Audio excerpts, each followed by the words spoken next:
Pushpa 3 the rampage का सबसे बड़ा खिलाड़ी होगा वीर प्रताप रेड्डी उर्फ जगपति बाबू। क्या तीसरे पार्ट में श्रीवल्ली के किरदार को खत्म कर दिया जाएगा? भंवर सिंह शेखावत का खतरनाक तरीके से होगा कमबैक, क्योंकि ये जला हुआ हाथ उस शख्स का है जिसने भंवर सिंह शेखावत को उस गोदाम से बचाया था। इस बार सभी सिंडिकेट मेंबर एक हो चुके हैं पुष्पा 3 द रैम्पेज में, और किस किस कैरेक्टर की एंट्री होगी आइए जानते हैं इस वीडियो में।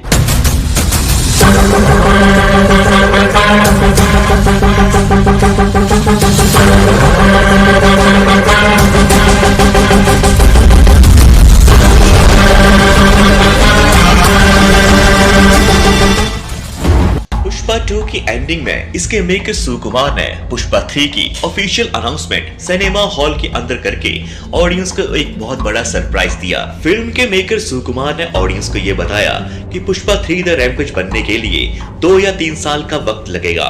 पुष्पा 3 of course ఒక సంవత్సరం షూట్ ఆల్మోస్ట్ 2 years ఖర్చు పెట్టాను. 2 years అంటే 3 years తీసేసుకున్నా. फिल्म के मेकर सुकुमार ने ऑडियंस को यह बताया कि पुष्पा 3 द रैम्पेज बनने के लिए 2 या 3 साल का वक्त लगेगा। पुष्पा के तीसरे पार्ट का नाम है द रैम्पेज, जिसका मतलब होता है झुंड बना के किसी पे अचानक से अटैक कर देना। यानी कि पुष्पा 3 में बहुत सारे विलेन्स का झुंड आपको देखने को मिलने वाला है।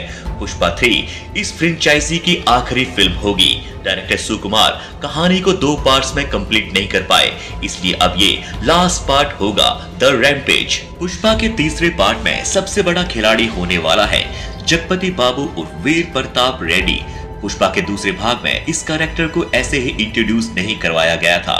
अब की बार पुष्पा प्रताप रेड्डी के भाई और भतीजे को मारकर सिंडिकेट के पुराने मालिक यानी कि सेंटर मिनिस्टर वीर प्रताप रेड्डी को ही चैलेंज कर डाला है।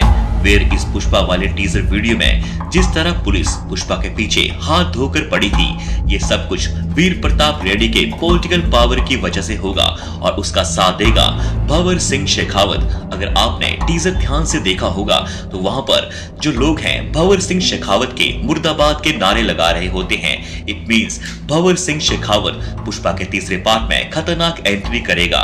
वह मरा नहीं है बल्कि उसे बचा लिया गया है। ये भी बताया जा रहा है कि पुष्पा के पहले पार्ट में डीएसपी गोविंदप्पा, जो कि पुष्पा को रंगे हाथों पकड़ना चाहता था, पुष्पा के तीसरे पार्ट में वापसी करेगा। पुष्पा 3 द रैम्पेज में इस बार मंगलम शीनू का होगा सिंडिकेट पर कब्जा। फिल्म की एंडिंग में वीर प्रताप रेड्डी के साथ सभी सिंडिकेट मेंबर एक हो जाते हैं। यहाँ तक जिसे एमएलए से सीएम बनाया था सिद्धप्पा, वह भी वीर प्रताप रेड्डी से मिल जाता है। क्या पुष्पा 3 द रैम्पेज में श्रीवल्ली के किरदार को खत्म कर दिया जाएगा? क्योंकि पुष्पा 2 की एंडिंग में जॉली रेड्डी की वापसी दिखाई गई है। पार्ट 1 द राइज में उसने श्रीवल्ली पर बुरी नजर रखी थी, जिसकी वजह से पुष्पा ने उसकी बुरे तरीके से पिटाई की। ऐसा हो सकता है कि पुष्पा 3 द रैम्पेज में जॉली रेड्डी श्रीवल्ली को मार के अपना बदला पूरा करे। पुष्पा के तीसरे पार्ट में पुष्पा का साथ सिर्फ एक ही व्यक्ति दे सकता है और वह है हिरोशी। जी हाँ, कुछ याद आया?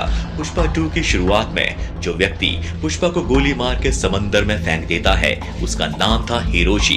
लेकिन पुष्पा उस समंदर से बाहर निकल आता है, वह सीन हमें पुष्पा 2 द रूल में नहीं दिखाया गया, बल्कि पुष्पा 3 द रैम्पेज में हमें वह सीन दिखाया जाएगा।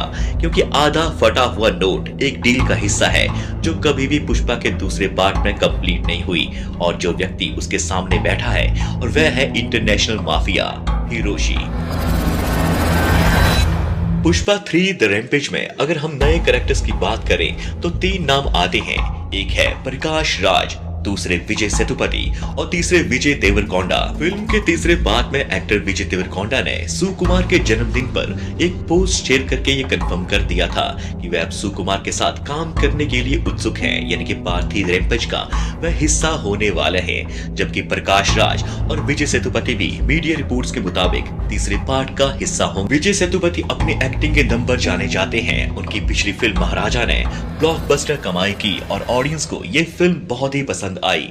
दोस्तों, आपके ख्याल से पुष्पा 3 द रैम्पेज में क्या क्या हो सकता है हमें कमेंट सेक्शन में जरूर बताइएगा। और वीडियो अगर जरा सा भी अच्छा लगे तो उसको लाइक और चैनल को जरूर सब्सक्राइब करें, ताकि हमारी मुलाकात आपसे होती रहे और बेहतरीन वीडियो हम आपके लिए लाते रहें।